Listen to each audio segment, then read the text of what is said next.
Idioms and phrase का lecture number 8 है ये। ठीक है, इससे पहले हम लेक्चर 1 2 3 4 5 6 7 तक कर चुके हैं और आज का जो लेक्चर होगा वो लेक्चर नंबर 7 होगा। तो देखते हैं आज कौन से ईडियम्स एंड फ्रेजेस इंपॉर्टेंट है। देखिए, पहला है डिग योर ऑन ग्रेव, खुद की कबर खोद लेना। देखिए, ऐसे उल्टे सीधे काम करोगे तो खुद की कबर तो खोदोगे ही तुम।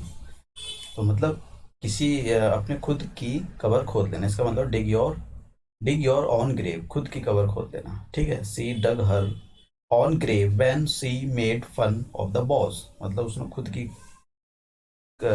ग्रेव खोद ली जब उसने बॉस के साथ मजाक किया। नेक्स्ट हमारे पास dig your heels in. Dig your heels in, इसका मतलब हो जाए to refuse to change your plans. आपका प्लान क्या है? आपका प्लान है आप दिल्ली से कोलकाता जा रहे हो। ठीक है, लेकिन आपकी वाइफ मना कर रही है, आप भी शादीशुदा हो कि मत जाओ, लेकिन मान नहीं रहे हो। आपने मना कर दिया कि मैं अपना जो है प्लान चेंज नहीं करूँगा, मैं जाऊँगा ही जाऊँगा दिल्ली टू कोलकाता घूमने के लिए। तो डिग your heels in.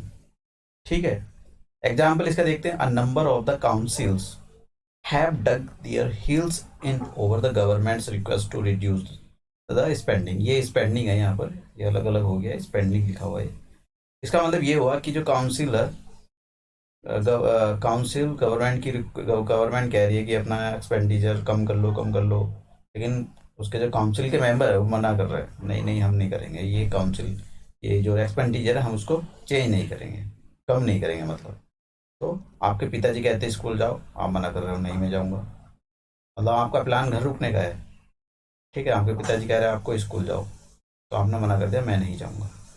Next, draw the long बो। इसका मतलब होता है कि एग्जैजरेट या ओवर स्टेट, मतलब चीज़ों को बड़ा ही एकदम, जैसा एक्सट्रोवर्ट होते हैं, एक्सट्रोवर्ट बड़े ही चीज़ों को इधर उधर, मतलब दुनिया भर की चीज़ें, उल्टी सीधी चीज़ें बोलते रहते हैं। उल्टी सीधी का मतलब ये होगा कि मतलब चीज़ों को बड़ा बड़ा चढ़ा कर बोलते हैं, उन पर ट्रस्ट के लायक नहीं होते। एग्जाम्पल देखते हैं, voice she is really drawing a long bow, मतलब वो चीज़ों को बड़ा चढ़ा कर बोल रही है। I would not believe a word she says, मुझको विश्वास ही नहीं है उसके एक भी शब्द पर जो उसने बोला है।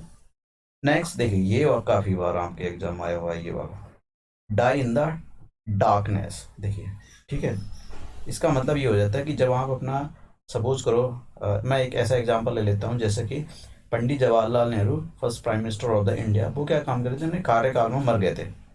ठीक है, तो मतलब डाई इन वाइल वर्किंग, जब आप टाइम काम कर रहे हो, मतलब इसका मतलब ये नहीं होगा कि मतलब आप जैसे रात में अपना काम थोड़ी करोगे, सोओगे तो उसी टाइम मर गए। इसका मतलब ये होता है कि अपना जो काम है, आप ड्यूटी पर थे तो उसी टाइम आपकी डेथ होगी। जैसे प्राइम मिनिस्टर थे, प्राइम मिनिस्टर तो ऐसा थोड़ी कि हर टाइम काम पे ही होते हैं, वो कभी आराम भी कर रहे हो तो आराम करते करते मर गए, लेकिन थे वो प्राइम मिनिस्टर 5 साल के लिए। तो उस 5 ईयर के पीरियड जो था उसी के अंदर उनकी मौत हो गई थी। कि अपने कार्यकाल में मर जाना। ठीक है, जैसे our principal died in harness, हमारा प्रिंसिपल मर गया जब वो प्रिंसिपल बना था, मतलब जैसे ही प्रिंसिपल बना, प्रिंसिपल था वो, सपोज करो 1 2 3 4 जितने साल के लिए, तो उसी साल में वो उसकी डेथ होगी। नेक्स्ट चलते हैं, डच कैरेज। देखिए, इसका मतलब ये होता है डच कैरेज का ब्रेवरी, मतलब आपने उनको देखा होगा जो शराबी होते हैं, नशेड़ी होते हैं, तो वो क्या करते हैं, शराब पी लेंगे, कि मतलब शराब पीने के बाद तो पूछो मतलब वो 7वें आसमान पर रहते हैं। एक तो गाली देंगे, दूसरा ये कर दूंगा वो कर दूंगा, सारी चीज़ें उल्टी सीधी, मतलब कि उसको मार दूंगा। जैसी उनकी उतर जाती है तो फिर नॉर्मल हो जाते हैं, फिर उनको पता भी नहीं होता है। मतलब bravery under the alcoholic influence, शराब पीने के बाद 7वें आसमान पर रहना। ठीक है, ऐसी मतलब ब्रेवरी दिखाना, ऐसी बहादुरी दिखाना जब शराब पी ली हो आप, शराब पी कर बहादुरी दिखाना। तो डच करेज ये भी काफ़ी बार आया हुआ है आपके। Daredevils. देखिए, डेयर डेविल्स का मतलब आप समझ गए होंगे कि ये फियरलेस पर्सन, मतलब डेयर डेविल्स ही होते हैं। अब इसका एग्जांपल क्या दूं मैं आपको, अब देख लेना। देखिए, ड्रैकोनियंस लॉ ऐसे लॉ होते हैं बहुत ही सख्त, एक्सट्रीमली सीवियर लॉ। जब 19 इंदिरा गांधी थी, 19 प्राइम मिनिस्टर हमारी इंदिरा गांधी थी, उस टाइम पर क्या हुआ, बहुत ही ड्रैकोनियन लॉज लाए गए थे। ठीक है, मतलब इमरजेंसी लागू कर दी, ऐसे लॉ भी लगाए 1970, इमरजेंसी लागू कर दी। और मतलब बहुत सारे ऐसे लॉ थे, आप पढ़ लेना इंदिरा गांधी का जो इसी उनको मतलब black day in the democracy, ऐसी पता नहीं ये जो करंट गवर्नमेंट है वो बोल रही थी कि उस टाइम में काला दिन था डेमोक्रेसी के लिए। तो आप पढ़ भी सकते हो उसके बारे में कि 1975 में जो ड्यूरिंग इमरजेंसी लगाई गई थी इंदिरा गांधी, तो उस टाइम में काफ़ी ऐसे खतरनाक लॉ लाए गए थे, बहुत ही ज़्यादा वो हार्ड कंडीशन वाले लॉ थे।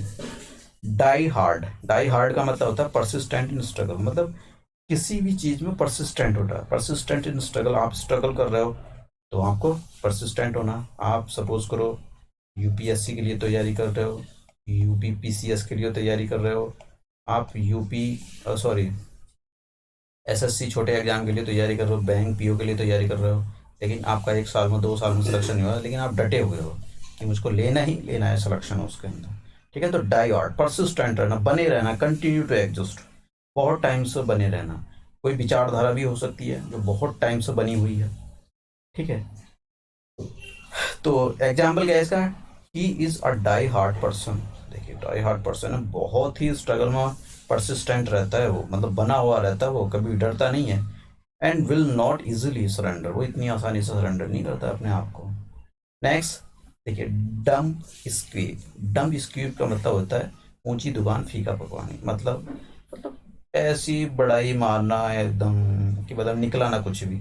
जैसे मतलब बड़ाई तो नहीं है, मतलब कोई मान लो एक आपने मीटिंग अरेंज करी और मीटिंग में काफ़ी पैसे लगा दिया आपने, डेकोरेशन काफ़ी कर दिया, अच्छे होटल में मीटिंग अरेंज करी, लेकिन क्या निकला, खोदा पाड़ निकला चूहा, मतलब कुछ भी नहीं निकला है। मतलब आपने इतना खर्चा कर दिया, इतनी इवेंट, कोई इवेंट आपने ऐसा ऑर्गेनाइज कर दी, लेकिन नतीजा कुछ नहीं निकला। जैसे मान लो, सॉरी, हमारे प्राइम मिनिस्टर हमारे जो prime minister Narendra Modi China चले जाएं और काफ़ी पैसा खर्च कर दिया मीटिंग में। ठीक है, इंडियन गवर्नमेंट चाइनीज़ प्रेसिडेंट से मीटिंग कराने के लिए, कि इस होप में कि कुछ ना कुछ थोड़ा सा जो हमारा लैंड बाउंड्री डिस्प्यूट चल रहा है, लैंड बाउंड्री डिस्प्यूट चल रहा है, उसमें कुछ सुधार हो, कुछ एग्रीमेंट साइन हो, लेकिन कुछ नहीं निकला, कुछ भी नहीं निकला। ठीक है, कुछ भी नहीं निकला, तो मतलब क्या हुआ, ये हुआ डम्प स्क्यू, बहुत कुछ भी नहीं निकलना। Event that is not an exciting और popular as people thought it would be, all the all party meeting was a dump skew। तो पार्टी मीटिंग सारी बेकार थी, पैसे काफ़ी खर्च कर लिए, लेकिन डाला कुछ भी। ये भी काफ़ी आया हुआ। डॉग इन द मैंजर, देखिए डॉग इन द मैंजर, ये मैनेजर नहीं है, मैंजर, मैंजर माने होता है, वैसे ये इसको गांव में नांद बोला जाता है, कि जैसे मतलब एक ऐसा ओपन वो होता है उनका, खाने का होता है जानवरों का, एनिमल का, उनको चारों तरफ बांध दिया जाता है, तो इसमें खाते हैं वो अपना खाना, उनका खाने का बर्तन होता है। तो डॉग इन मैंजर का मतलब ये होता है कि एक अ पर्सन, मतलब उसने तो अपनी लाइफ में कुछ नहीं करा है, कोई इंजॉय नहीं करा है, कुछ नहीं, वो दूसरों को भी नहीं करने देता है, दूसरों को भी करने का मतलब डिस्टर्ब करके रखता है। A person who prevents other from enjoying what he himself can not, मतलब खुद तो उसने कुछ मजे करे नहीं, कुछ नहीं करे, खुद तो कुछ नहीं करा, दूसरों को भी नहीं करने देता है। By disturbing the session, example ये, by disturbing the sessions Congress is following a dog in the manger policy. मतलब कांग्रेस का जब टाइम था, कांग्रेस ने उस टाइम तो काफ़ी हमारे देश में राज किया है, उस टाइम पर तो कुछ नहीं करा, लेकिन अब बीजेपी आ गई तो कांग्रेस की पॉलिसी कैसी है, पूरी पार्लियामेंट में हल्ला करके रखे, कुछ पॉलिसी कोई बढ़ने नहीं देती है काम को, तो मतलब उसकी पॉलिसी कैसी होगी कांग्रेस की, dog in the manager, manager मतलब डिसरप्टिंग पॉलिसी करने करने वाले, वो डिसरप्टिव कर रही है उसको। नेक्स्ट है विद ओपन आर्म्स। देखिए विद ओपन आर्म, आप कभी अगर एयरपोर्ट पर गए हो अपने किसी रिलेटिव्स को लेने के लिए, और जो अपना दोस्त हो सकता है, कोई भी हो सकता है, तो आप क्या एकदम अपनी दोनों बाहें खोल लेते हो उसको गले लगाने के लिए, मतलब एक टाइप का फ्रेंडली वे। ठीक है, फ्रेंडली वे, फ्रेंडली वे में किसी को गले लगा लेना। ठीक है, मतलब ये जैसे भी आ जाएगा विद ओपन आर्म्स, अपने आप में अपना, आपके घर कोई मेहमान से आए, आपने उनको एकदम बड़े प्यार के साथ रखा, मतलब with open arms. My brother's coming home soon and I can not wait to greet him with open arms. ठीक है, ये किसका होता है, दूसरा ये भी काफ़ी इंपॉर्टेंट है, टू विन लॉरियल्स। देखिए इसका मतलब होता है कि सम्मान कमाना, इसका मतलब ये होता है, Anand is a very hard working boy, she is sure कि to win the laurels in her life, किसी दिन तो सम्मान कमाएगा ही। वाइट एलिमेंट, देखिए भाई वाइट एलिमेंट, कैसे कैसे elephant, black element, white element. White element का क्या मतलब होता है, एलिवेंट वाइट है, उसको जरा सा भी गंदा हो गया, उसने पोटी कर दी, कहीं गंदा हो गया, उसको साफ करो। मतलब इसका मतलब ये होता है कि मतलब कुछ भी यूटिलिटी तो उसकी कम है, लेकिन खर्चे ज़्यादा हो रहे हैं उस पर। यूटिलिटी जैसे कुछ लोग क्या करते हैं, आईफोन ले लिया, उनकी यूटिलिटी कुछ है नहीं है, आई उनके लिए इनके आईफोन की एक 10,000 के फ़ोन से भी काम चला सकते हैं, लेकिन अभी आईफोन ले लिया, कभी उसके अंदर दूसरी ऐप डाउनलोड कर ली तो वो परचेज करनी पड़ रही है आपको, कभी और कोई ब्राउज़र इंस्टॉल करना पड़ा है दूसरा आउटसाइड ब्राउज़र, तो उसको आपके उसको परचेज करने के लिए पे करना पड़ रहा है। मतलब खर्चे उसके ज़्यादा हैं, लेकिन यूटिलिटी आपके हिसाब से कुछ है नहीं है। तो मतलब वाइट एलिफेंट है वो फ़ोन आपके लिए।